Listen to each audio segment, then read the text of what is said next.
Ok. Então, uma boa noite a todos, aqueles que aqui estão presentes, e como também os nossos irmãos que nos assistem pelo Facebook, que chegue também então essa mensagem que hoje vamos trazer e falar um pouco sobre essa passagem que Jesus nos traz sobre orai e vigiai, ou vigiai e orai. Mas antes disso, vamos fazer a nossa oração, a nossa prece, agradecendo a Deus, ao Mestre Jesus, pela oportunidade que nos concedeu de nós aqui estarmos nesta hora, em momentos tão difíceis, muitas vezes, mas que também sabemos, são momentos que fazem com que nós possamos refletir, nós possamos nos unir, nós possamos nos interiorizar com muitas questões, muitas vezes até que nós esquecemos. Sabemos que não estamos sós, que contamos sempre com a presença amorável de Deus, Jesus, nosso Mestre e nosso Guia, e todos os nossos irmãos protetores, nossos espirituais, como também desta casa. Então, portanto, sejamos gratos por esse momento que aqui nós estamos. Então, a proposta da noite de hoje é nós falarmos um pouco sobre essa passagem que Jesus nos traz através do evangelista Mateus, que ele traz nos momentos ou dias antes da partida, digamos assim, do suplício de Jesus aqui na terra. Tanto é que a Bíblia que eu trago é uma passagem do evangelista, então, Mateus, que ele vai nos trazer angústia suprema, é o título. Está no capítulo 26, 36 do Evangelho de Mateus. Retirou-se Jesus com eles, os seus apóstolos, para um lugar chamado Getsêmani, e disse-lhes: assentai-vos aqui, enquanto eu vou ali orar. E tomando consigo Pedro e os 2 filhos de Zebedeu, começou a entristecer-se e angustiar-se. Disse-lhes então: minha alma está triste até a morte. Ficai aqui e vigiai comigo. Adiantou-se um pouco e, prostrando-se com a face por terra, assim rezou: meu Pai, se é possível, afasta de mim este cálice. Todavia, meu Pai, se é possível, afasta de mim este cálice. Todavia, não se faça o que eu quero, mas sim o que tu queres. Foi ter então com os discípulos e os encontrou dormindo.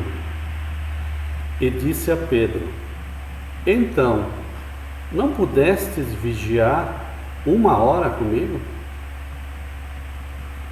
Vigiai e orai, para que não entreis em tentação.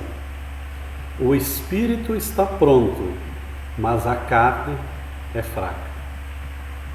Afastando-se pela 2ª vez, e orou, dizendo: meu Pai, se não é possível que este cálice passe sem que eu beba, faça-se a tua vontade.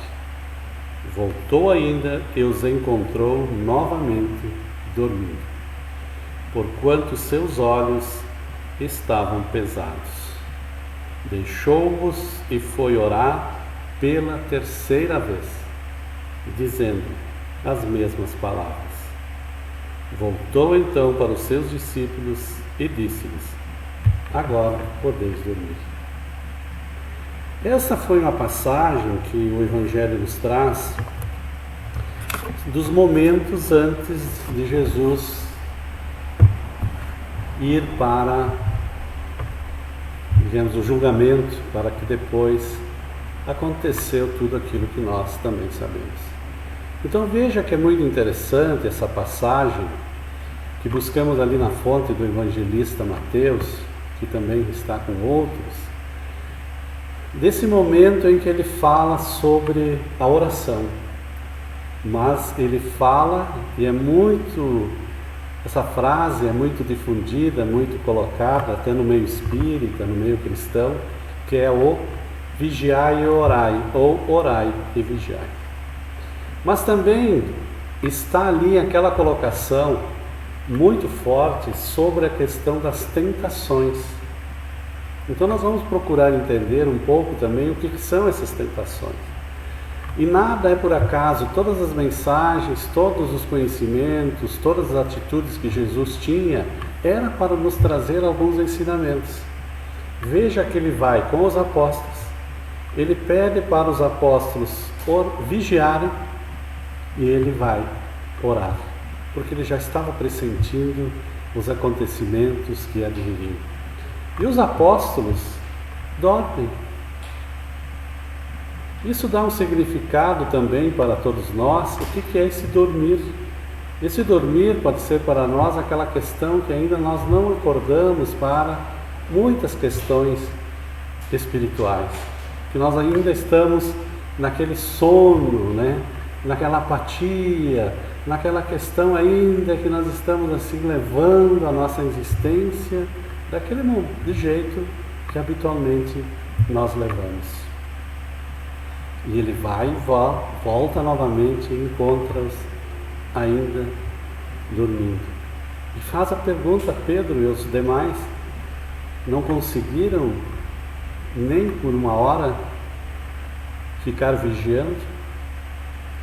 Mas vamos entender também um pouco o que é essa palavra vigiar. Se nós trouxermos para os nossos dias, ou para um significado que ela possa trazer, vigiar significa nós tomarmos conta, é nós olharmos, é nós cuidarmos. Vigiar vem também do substantivo vigia. Quem é o vigia? Vigia é aquele que cuida, é o guarda, né? Aquele que fica vigiando um patrimônio, é aquele que fica cuidando de algo. Então por isso que nós vamos entender o significado da palavra vigiai, e depois nós vamos ver o orai, porque vigiai significa tudo isso. Então nós podemos também pensar que o vigiai significa nós cuidarmos de quê? Que é muito importante para nós, da nossa mente, do nosso espírito. Então nós precisamos, pelo significado que Jesus nos traz, cuidemos de nossa alma, cuidemos do nosso espírito, cuidemos do nosso pensamento, que nós sabemos que a mente, o pensamento é que formam e fazem essa conexão, digamos assim, entre os seres. Jesus já sabia dessas conexões que nós tínhamos. Tanto é que depois vamos falar também que uma das frases do Pai Nosso também está falando das tentações. Então no livro Fonte Viva, através do Espírito Emmanuel, da psicografia de Francisco Cândido Xavier, o Emmanuel vai nos trazer também algumas considerações no livro Fonte Viva. E essa passagem do Fonte Viva é a de número 110, que nos traz o seguinte: vigiemos e oremos. Vigiai e orai, para não cairdes em tentação. Estarmos atentos, cuidarmos para não cairmos, para não nos deixarmos ver. E vamos ver também o que são essas tentações. E aí diz o seguinte, Emmanuel: as mais terríveis tentações decorrem do fundo sombrio de nossa individualidade. Assim como todo o lodo mais intenso, ele está nas profundezas de um lago. Então nós sabemos e até entendemos através da questão da reencarnação que muitas dessas questões que nós trazemos ainda, tudo aquilo que nós ainda temos que trabalhar, todas as nossas imperfeições, elas ainda são as nossas tentações que podem serem tocadas. Então nós também trazemos quantas e quantas questões que se referem a ajustes que nós temos que fazer nas existências, estas e futuras, com muitos irmãos, com muitos espíritos que muitas vezes estão conosco, na sociedade, no trabalho, principalmente também aonde? Na família. E aí que nós vamos ver muitas situações, muitas vezes difíceis, até mesmo dentro da nossa família. E ele diz: nas raízes de nossas tendências encontramos as mais vivas sugestões da nossa inferioridade. Por isso que nós, como diz Emmanuel, não devemos nos propor atravessar o mundo sem tentações, porque será impossível, porque nós não somos ainda espíritos perfeitos. Portanto, se nós não somos espíritos imperfeitos, todos nós, digamos assim, somos ainda farinha do mesmo saco, todos nós temos as nossas dificuldades. Portanto, todos nós ainda vamos passar por essas situações das tentações. O que é? De cairmos, de sentirmos, de passarmos por situações que nós ainda não controlamos, que nós ainda não podemos administrá-las muitas vezes. Então,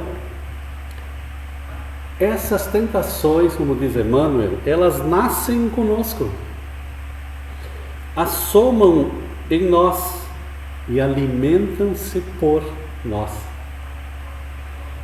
Quando não as combatemos dedicadamente, como se fosse o lavrador disposto a cooperar com a terra, da qual precisa extrair as boas sementes.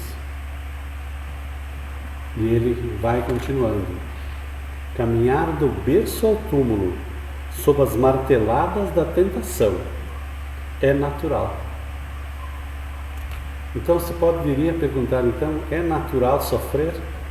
De certo ponto, passamos sim por esses ditos sofrimentos. Vai depender da forma como nós passamos por eles. Mas são necessárias e ainda estão conosco, porque nós não somos esses seres imperfeitos ainda na hierarquia espiritual. Por isso, devemos enfrentar e afrontar obstáculos, sofrer provações, tolerar antipatias gratuitas e atravessar tormentas de lágrimas são vicissitudes lógicas da experiência humana. Pode ser uma questão trágica, mas é a nossa realidade muitas vezes que se defronta. Nós gostaríamos de saber de ter um mundo perfeito, de ter nenhum sofrimento, e nós não passarmos por nenhuma dessas situações. Isso seria o ideal. Nós vamos ver também que está relacionado com essa questão das tentações, né? E Emmanuel finaliza: entretanto, lembremos-nos do ensinamento do Mestre, vigiando e orando para não sucumbirmos às tentações. De vez que mais vale chorar sob os aguilhões da resistência do que sorrir sob os narcóticos da queda. Muitas vezes, aquelas ditas felicidades que nós achamos ter, também não são aquelas que realmente as possuímos. Por isso que nós vamos ver, nessa questão de orar, de vigiar, é uma questão até de comportamento. É algo que nós podemos fazer o nosso esforço para superarmos, para nos auxiliarmos. Por isso que vigiar, então vigiar é cuidar, é tomar conta. E aí nós podemos ver assim, cuidar dos momentos que nós podemos entrar numa discórdia, num enfrentamento, numa conversa que pode levar a situações embaraçosas. Isso é estar vigiando, é se dar conta, oxa, mas isso aqui, essa situação vai me levar para isso. Então vamos, como diz o Chico, vamos encher a boca d'água, pensar para depois falar. A busca do equilíbrio. Nada melhor do que esses momentos que nós estamos passando, muito difíceis para muitos, os desequilíbrios emocionais, ditos psicológicos, espirituais, mas esse também é o momento de nós vigiarmos. Também nós termos bom ânimo, boa vontade, não nos abatermos, seguirmos adiante, termos paciência. É o vigiar. Se nós não temos paciência, nós entramos nessa questão da tentação, para nos tornarmos impacientes, intolerantes, né? A paciência, a fé de acreditar que amanhã vai passar, a humildade em Deus, nosso Pai Todo-Poderoso, aos Espíritos amigos, é um momento também de nos tornarmos humildes. O perdão, quando nós formos ofendidos, agredidos, não é o momento de perdoarmos? Isso não é um vigiar, não é um cuidar, não é tomar conta do nosso equilíbrio, do nosso pensamento, né? Então veja que essa palavra vigiar é muito profunda, quando ela nos relaciona com essas situações que Jesus nos traz desde lá daquele momento, né? E aí vai ver também, né? Tolerar antipatias gratuitas. Quantas vezes temos elas que nunca nem conversamos ou convivemos? E isso acontece muito, inclusive, dentro da nossa própria família. Porque dentro da própria família, é ali que estão exatamente muitas situações que vêm para tentar buscar um acerto, para buscar um encontro.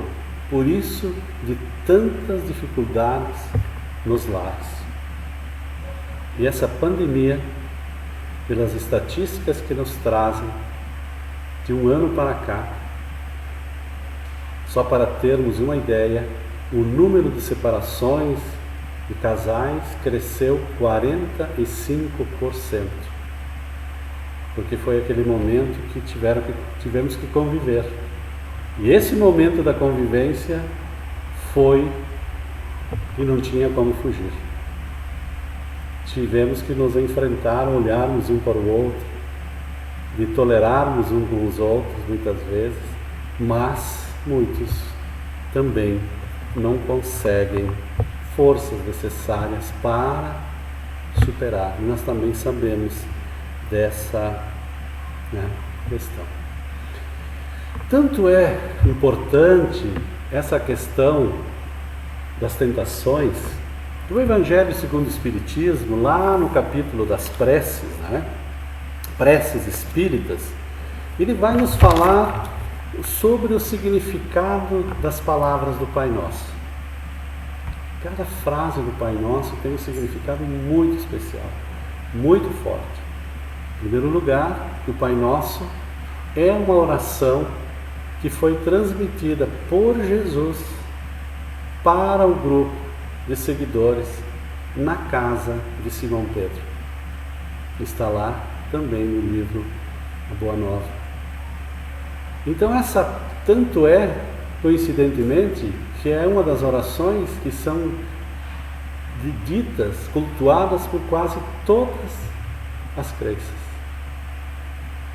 Todas as crenças cristãs, porque nasceu de Jesus quando foi o primeiro evangelho do lar na casa de Simão Pedro. Quando Jesus fala na questão de orar, e aí Pedro pergunta, mas como orar? Ensina-nos a orar. E Jesus traz para nós, até hoje, a oração do Pai Nosso. Mas quase no final do Pai Nosso, ele vai nos dizer assim: não vos deixes entregues à tentação, mas livra-nos do mal. Não nos deixe entrarmos nessa queda, nessa tentação, e mantenha-nos no bem, através da oração, através da prece. E ele diz mais: dá-nos, Senhor, a força de resistir às sugestões dos espíritos maus. É aquilo que nós falávamos antes. De nós resistirmos às sugestões dos espíritos maus, que tentam desviar-nos da senda do bem, inspirando-nos maus pensamentos. Questões de sintonia. Então, é o vigiai, cuidarmos para não cairmos, vigiarmos para não cairmos em tentação, vigiarmos para não sofrermos as influências maiores ainda dos nossos amigos que ainda não entenderam, que podem nos levar para caminhos mais tortuosos ainda, que nós espíritas chamamos também de obsessões. E nós também sabemos como nós somos imperfeitos, também eles são. É necessário que tenham um esforço muito grande para que essa sintonia continue. Porque quando um modifica, também o outro, ele não consegue, digamos assim, influenciar. E aí continua, etc. Que cada imperfeição é uma porta aberta para a influência. E nós vamos ver também um livrinho chamado Vigilância, porque diz vigiar, vigilância, vigilância, vigiar. E aí é um livro do Chico Xavier, através do espírito do André Luiz, chamados Endereços da Paz. Coincidentemente, ontem eu estava procurando materiais sobre essa palestra. A Rosânia, minha esposa, abriu um livro e disse assim: você não está procurando sobre vigiar? Olha, está aqui vigilância. Então vamos ver o que nos diz o André Luiz, através do Chico Xavier. É uma mensagem bem curtinha. Ele diz assim: vigilância. O amigo dizia para outro amigo: não creio na necessidade de qualquer defesa contra o mal. Onde a previdência de Deus, se formos obrigados a fazer isso, e pedir-lhes contra a necessidade do mal? Onde a previdência de Deus, se formos obrigados a fazer isso? Entretanto, disse o interlocutor, Jesus nos ensinou a vigilância, quando nos exortou a orar e vigiar, para não cairmos em tentação. A vigilância da palavra do Cristo era amor, simplesmente amor. Devemos unicamente amar, entregando a Deus qualquer problema de defensiva? Longo silêncio se fez entre ambos. Alcançando uma farmácia vizinha, o companheiro que recusava entender a questão da prudência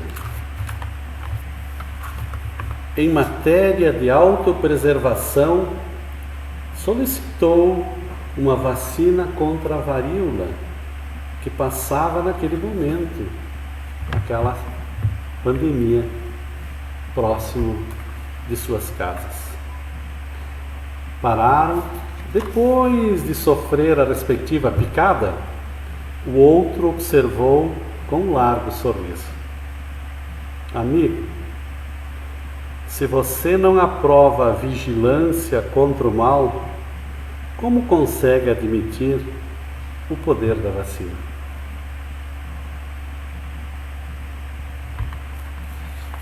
Então, é aquela questão de nós orarmos, da prática de nós entendermos.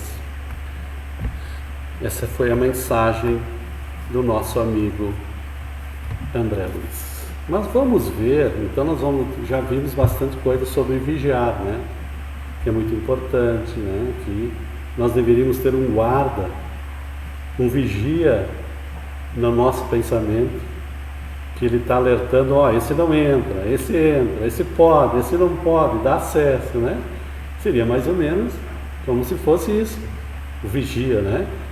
Quando nós temos uma casa cercada, nós deixamos fazer o quê, né? Entra quem a gente autoriza. Aquele que não está autorizado, que é o pensamento que nós não queremos, ele não entra na nossa casa. Ele vai tentar talvez pular o muro, mas aí podem ter outras defesas. Enfim, é uma analogia que nós também fizemos com o nosso pensamento. E nós vamos ver também, e nunca esqueço, eu sempre lembro dessa questão, quando estudei no colégio interno por 2 anos, e uma das questões que os nossos superiores faziam, é que eles não nos deixavam sem fazer nada. Isso era uma técnica, depois que eu fui entender. Então, nenhum de nós, que nós éramos bem jovens, eles nos deixavam sem fazer nada. E daí eles nos diziam, você não pode ficar no ócio, porque o ócio era a casa do diabo, né? O que era? Porque aquele momento que você não estava em ação, que não estava com o pensamento voltado. Nós vamos ver também que a prece, a gente sabe de toda a importância que a prece tem. Além do nosso vigiar, agora vamos ver orar. No Livro dos Espíritos, nós vamos buscar aqui numa das leis naturais, né, que é a lei de adoração.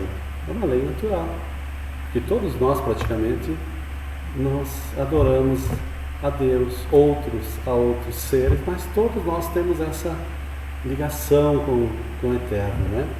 Então, na pergunta 659, Kardec pergunta para os espíritos: qual o caráter geral da oração ou da prece? E a resposta que os espíritos nos trazem é a seguinte: a prece é um ato de adoração. Orar a Deus é pensar nele, é aproximar-se dele, é pôr-se em comunicação com ele. As 3 coisas podemos propor-nos por meio da prece: louvar, pedir, mas também agradecer.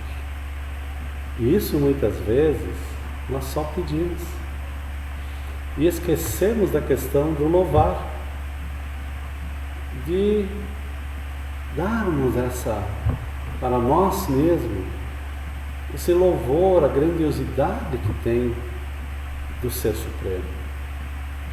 Mas principalmente também nós agradecermos por tudo aquilo que nós temos, por tudo aquilo que nos foi dado, por tudo aquilo que nós conseguimos, pelo bom dia que nós tivemos hoje, pela noite de sono boa que nós passamos, que muitas vezes foram nossos irmãos que nos auxiliaram nesses momentos. Então nós também temos que pedir, mas nós também temos que agradecer. Por isso que é o caráter da prece. E aí, na pergunta 660, que é a continuidade, muito importante, ele vai perguntar a Kardec: a prece torna melhor o homem? Será que eu me torno melhor se eu orar? Ela me torna melhor se eu tiver esse hábito?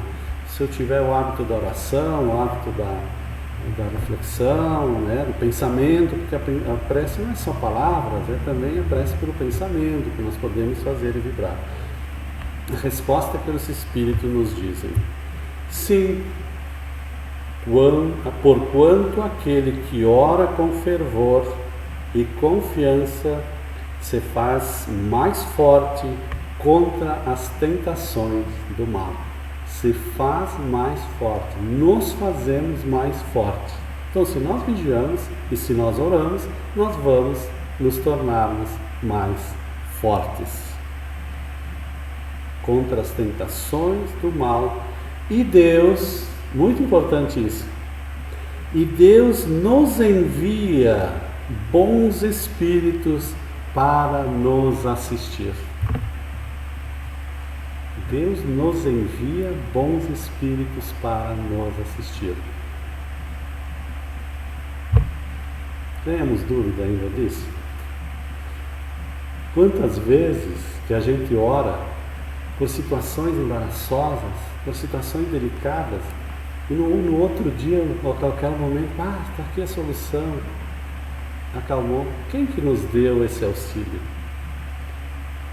Não é Deus que vai dar diretamente, como diz assim, conosco, mas é através dos bons amigos que recebem essas nossas preces, as nossas solicitações, os nossos louvores, e nos diz o seguinte: eu acho que está na hora de ajudar o Hermes aí, que está orando com fervor.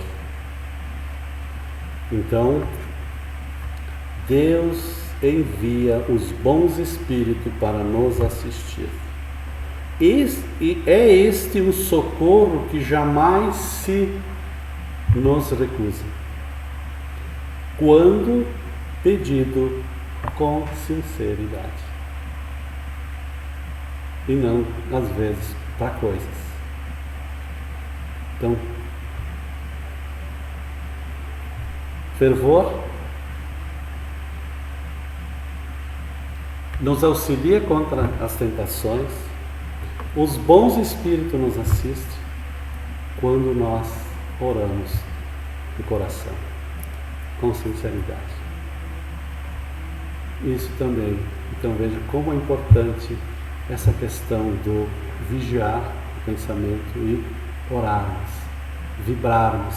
Como também ele nos diz que muitas vezes não vamos tirar de nós essas dificuldades, que elas são inerentes e que são necessárias para que nós passemos elas.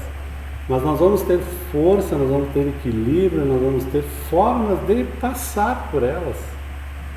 É mais ou menos como se nós cruzássemos um rio. Nós podemos cruzar a nado, fazer um caiaque, fazer uma lancha, podemos fazer uma ponte. Mas nós vamos ter que passar pelo rio. Agora, se nós quisermos nadar abraçada dele, quem não souber nadar vai ser difícil. Então é mais ou menos essas situações. Então vamos ter que passar muitas vezes até por algumas questões necessárias que nós solicitamos em reencarnações, que nós precisamos disso. E é isso que nós espíritas, quando nós lermos, quando nós estudarmos, temos que ter essa ciência muitas vezes de que nem tudo nos é aliviado, digamos assim.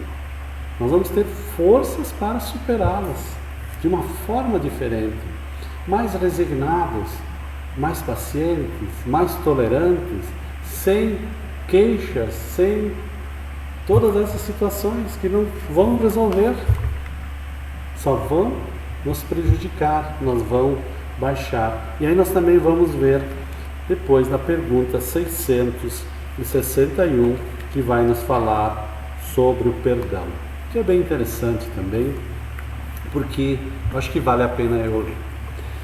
Poderemos utilmente pedir a Deus que perdoe as nossas faltas? Podemos pedir que Ele perdoe as nossas faltas? Pedir a Deus: Deus, me perdoe, pisei na bola, né?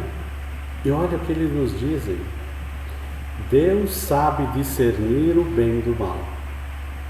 A prece não esconde as faltas. Aquele que a Deus pede perdão de suas faltas só a obtém mudando de proceder. É atitude. A oração é importante, pedir a Deus, sim, mas o que eu fiz para isso? Para ser perdoado. Se eu estou pedindo para que o meu irmão me perdoe e eu pedir perdão para o meu irmão, estou esperando que Deus vá pedir para o meu irmão que o meu irmão venha pedir perdão para mim, ou que ele possibilite que o irmão pague de sua consciência o perdão, o ato. Né? É mais ou menos isso. Então também exige de nós essa atitude. Então aquele que a Deus pede perdão de suas faltas só obtém mudando de proceder. As boas ações são a melhor prece. Por isso que Paulo também dizia, né? Fé sem obras são inoperantes.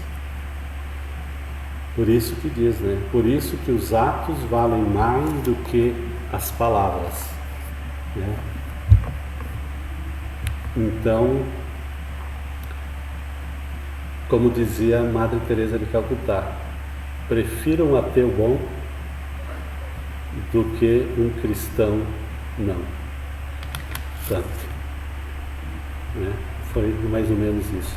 E para nós encerrarmos, já que nós estamos passando, eu trago uma mensagem que é chamado O Remédio contra as Tentações, do livro Luz Acima, do Espírito Irmão X. Essa história do Irmão X nos conta que um cristão, lá da época de Simão Pedro, um novo cristão de Jerusalém, como nos conta aqui o Irmão X, não era mais Humberto de Campos, era o Irmão X, já tinha trocado de nome, né, em função daquelas questões de família.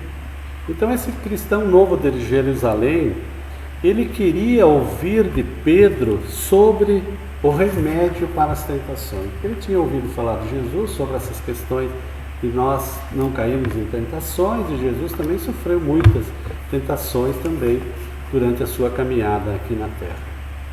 E esse homem da faixa ali da região da Gaza, que amava a doutrina que havia abraçado, era muito fiel a Jesus, observava os mandamentos, era, enfim, uma pessoa muito boa, que se recolheu depois que criou seus filhos, que criou a família, que tinha uma vida confortável, que possuía seus bens, resolveu repousar. E aí contemplava aquela natureza exuberante, né, as flores, os jardins, enfim, tudo aquilo que nós imaginamos muitas vezes que isso é o nosso paraíso, digamos assim, e a nossa tranquilidade na terra. No entanto, durante esses momentos em que ele estava ali muito tranquilo nas suas propriedades, né, sem muitos afazeres e contemplando e, digamos assim, curtindo tudo aquilo que ele possuía, aproximou-se dele, aqui ele chama até de Satanás. E ele queria realmente tirar ou atentar contra essa vida, contra a vida desse cristão. E esse cristão, ele começa a sentir que ele tinha começado a ser assediado através dessas tentações. Ele entra em prece, naquelas preces fervorosas, e pede aos bons amigos que possam auxiliá-los. E os bons amigos enviam até ele um amigo espiritual e dizem: irmão, inicie o cultivo da terra, trabalhe. E ele, assim, fiel, comprou terras, contratou servidores e transformou aquelas suas terras produtivas com muitos bens, auxiliando a todos. No entanto, quando tinha acabado aquelas empreitadas todas e que todo o trabalho estava pronto, resolveu novamente curtir a vida. Resolveu contemplar, resolveu repousar. Mas logo após, retorna esse nosso amigo, querendo também desviar-lhe e tirar-lhe a existência. E ele também se dá conta, novamente. E pede auxílio através das preces, através das orações, pede auxílio para os espíritos amigos, que eles possam auxiliá-los. E mais um amigo vem em seu socorro e lhe diz: irmão, tens muitas ovelhas? faça uma tecelagem, comece a tear com a lã das suas ovelhas. E assim ele criou essas indústrias, empregou e fez com que isso prosperasse. E mais uma vez as suas atividades foram cumpridas. E ele novamente quis repousar. Mas o nosso irmão também era persistente e voltou a assediá-lo. E ele novamente se deu conta. E rogou novamente para os espíritos amigos, e eles vieram em seu socorro e disseram: irmãos, você tem tantas propriedades, você tem tantos grãos, crie um moinho para criar, para gerar farinha, que isso vai ser muito importante para todos. E ele assim o fez. Era muito fiel a esses seus compromissos. Mas daí a pouco ele quis repousar, voltar a repousar, curtir a vida. Mas o amigo das trevas novamente o visita, querendo tirar-lhe a vida, o sossego que ele havia buscado. E ele ora fervorosamente aos seus irmãos, amigos, e um outro anjo vem e lhe diz: amigo, todas essas suas propriedades, ergue pomares, plante, cultive, quantos benefícios você pode criar. E assim ele fez e transformou aquelas propriedades também em límpidos pomares. Mais uma vez, ele disse: eu vou repousar. E os anos estavam se passando. E assim o fez. E o amigo das trevas novamente veio, pela quinta vez. E ele se deu conta. Ele se deu conta e não precisou mais pedir auxílio dos espíritos amigos que dissesse o que ele deveria fazer. Porque ele sabia que ele tinha que continuar operante. Que ele tinha que continuar nesse teu trabalho de benefício a todos, sem esperar esse repouso que muitas vezes nós tanto queremos. E aí Simão Pedro lhe diz: agora você entendeu a mensagem, que as tentações, elas vêm pela tua falta de atividade. E a partir do momento em que você se ocupa, cessam as suas tentações.